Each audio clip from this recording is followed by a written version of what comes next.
Xi Jinping e Volodymyr Zelensky retomam contacto pós-invasão da Ucrânia. Pequim vai enviar um emissário para trabalhar numa solução política.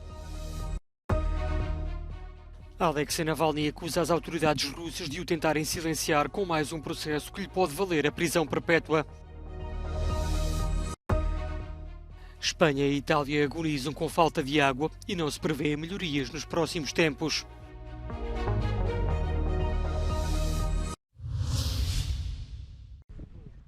Terá sido quase uma hora de conversa por telefone naquele que foi o primeiro contacto anunciado entre os presidentes ucraniano e chinês desde o início da guerra na Ucrânia. Zelensky revelou que se tratou de um diálogo longo e significativo e que esta conversa com Xi Jinping, assim como a nomeação do embaixador ucraniano na China, vão dar um grande impulso ao desenvolvimento das relações bilaterais. O presidente chinês terá realçado que defende a paz e as negociações desde o início.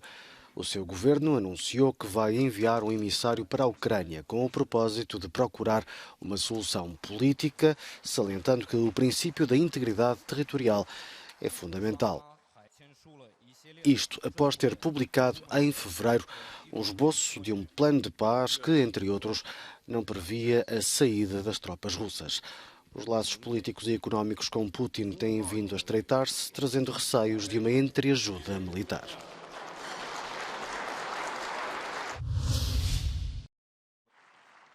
Reconstruir a Ucrânia foi o tema que mobilizou a conferência em Roma, na qual a primeira-ministra italiana, Giorgia Meloni, incitou os parceiros europeus a acelerar a adesão ucraniana ao bloco europeu. Palavras ouvidas diretamente pelo chefe do governo ucraniano, Denis Shmyhal, presente no encontro de aproximação em várias frentes.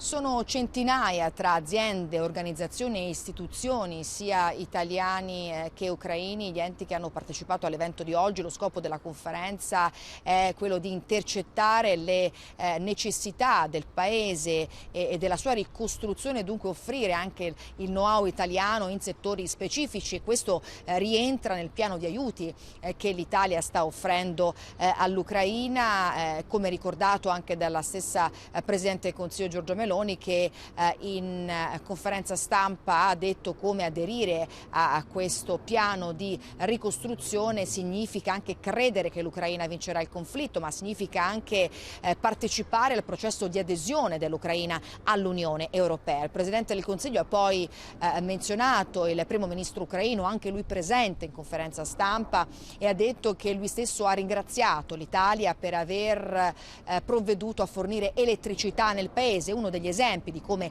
il contributo italiano si sia fatto sentire, un contributo che appunto verrà esteso proprio alla ricostruzione del paese. Secondo la Banca Mondiale il costo totale per la ricostruzione del paese ammonta a circa 400 miliardi di euro. Non si tratta della prima conferenza in cui si è parlato di ricostruzione dell'Ucraina, almeno in Europa, ma certamente l'evento è servito per rafforzare la posizione e il ruolo dell'Italia non soltanto a livello internazionale, ma soprattutto a livello europeo.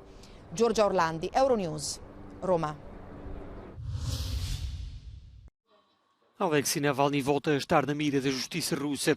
O opositor de Vladimir Putin compareceu esta quarta-feira em tribunal para responder pelas acusações de extremismo que, de acordo com o próprio, lhe podem valer mais 30 anos de prisão.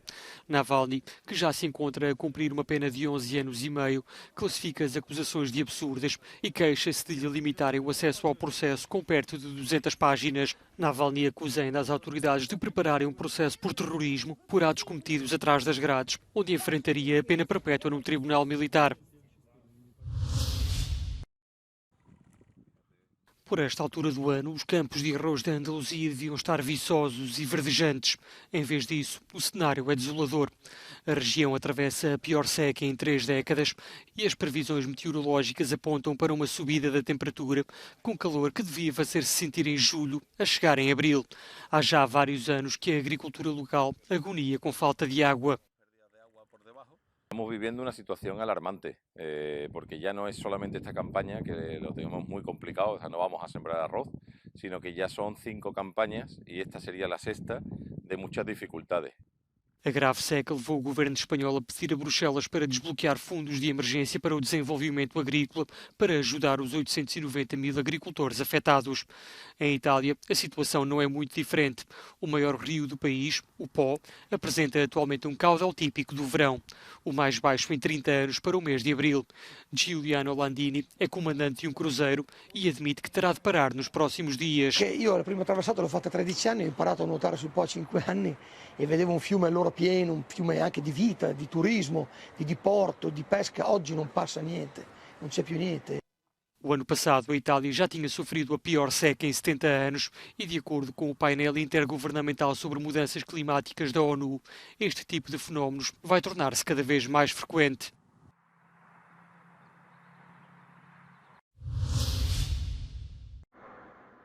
Aterrou esta quarta-feira em Paris o primeiro avião fretado pela França para resgatar cidadãos do conflito pelo poder em curso no Sudão. A bordo viajaram 245 pessoas, a larga maioria 195 cidadãos franceses, mas também irlandeses, italianos, neozelandeses, marroquinos e sudaneses. On a vécu une semaine de chaos. Et voilà, on peut être que satisfait. C'était improbable qu'il n'y ait pas de morts. Il y a quelques blessés qui vont aller bien. Et donc on est très content que ça se finisse comme ça. Le sentiment que j'avais depuis le premier jour des affrontements, je me sentais vraiment paralysée. Je ne savais pas quoi faire, je ne savais pas comment sortir. L'aéroport était fermé, on ne pouvait pas partir. A comunidade internacional coordenou-se na evacuação das zonas mais perigosas do Sudão, de avião ou de barco. A bordo de uma embarcação saudita desembarcaram esta quarta-feira em Jeddah quase 1.700 civis em fuga da guerra pelo poder. Também Angola tem em curso uma operação para repatriar os respectivos cidadãos e pelo menos uma dezena está prestes a deixar o Sudão. As ruas de Tel Aviv encheram-se de milhares de pessoas na noite de terça para quarta-feira, em protesto contra a reforma judicial do governo israelita. A reforma retira poderes ao Supremo Tribunal e dá mais poderes ao governo na nomeação de juízes. Os opositores estimam que a lei que o governo quer aprovar enfraquece a luta contra a corrupção. Os protestos repetem-se há 16 semanas e este foi o maior, por coincidir com o início das comemorações dos 75 anos do Estado de Israel. Aparentemente indiferente às críticas, Netanyahu participou em Jerusalém nas celebrações do Dia da Memória e apelou à união dos israelitas, o que, tendo em conta os protestos, parece difícil.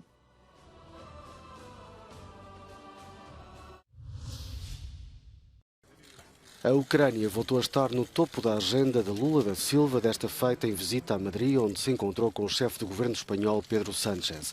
Ambos falaram na urgência da paz, mas o enquadramento não foi o mesmo. O presidente brasileiro declarou que não adianta nada dizer quem tem razão, o que é importante é que o conflito cesse. Já Sánchez veio relembrar que claramente há um agressor e um agredido. Lula encontrou também o rei Filipe VI, que salientou esperar a finalização do acordo Mercosul durante a presidência espanhola dos 27, a partir de julho.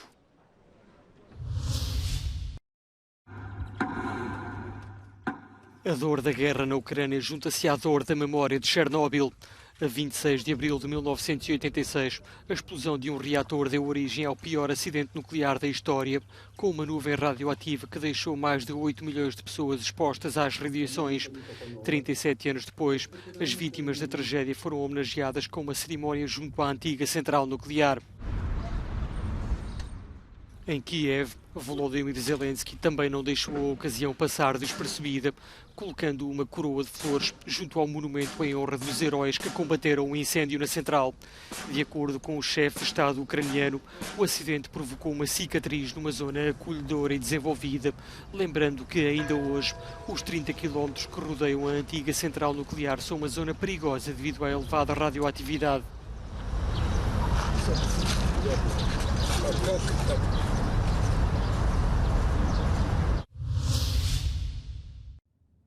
A explosão de um reator nuclear pôs Chernobyl no mapa pelas piores razões. É ainda considerado o mais grave acidente nuclear da história. As memórias estão vivas 37 anos depois e os receios de um novo acidente mais presentes desde o início da guerra na Ucrânia. O país tem 15 reatores nucleares, mas é a Zaporíjia que centra as atenções. Apesar dos apelos da Agência Internacional de Energia Atómica, há relatos diários de ataques na região. Um antigo dirigente da agência considera que estamos hoje mais expostos ao perigo do que em 1986. This situation is in a certain way worse because first this is intentional, man-made, person-made attack. And it's very difficult to protect the nuclear power plant if the ammunition or missiles hit the wrong place. And then on top of that, power plant is deteriorating with the time. They have lack of spare parts. And all this together, I think that we are heading to the wrong direction.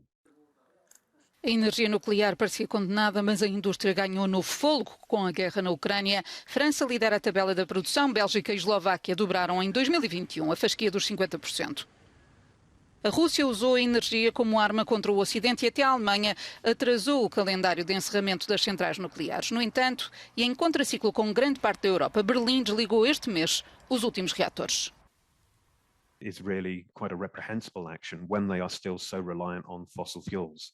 So in Europe alone, we're seeing France looking to have a new build program, the UK looking to build new reactors, Poland looking to build its first reactors, Netherlands looking again, Sweden, many other countries in Europe are looking now and turning to new nuclear build and also looking to extend the operation of their existing reactors. Germany stands alone in this, and so I think it is a very poor decision by Germany to phase out its nuclear generation and still be so reliant on fossil fuels.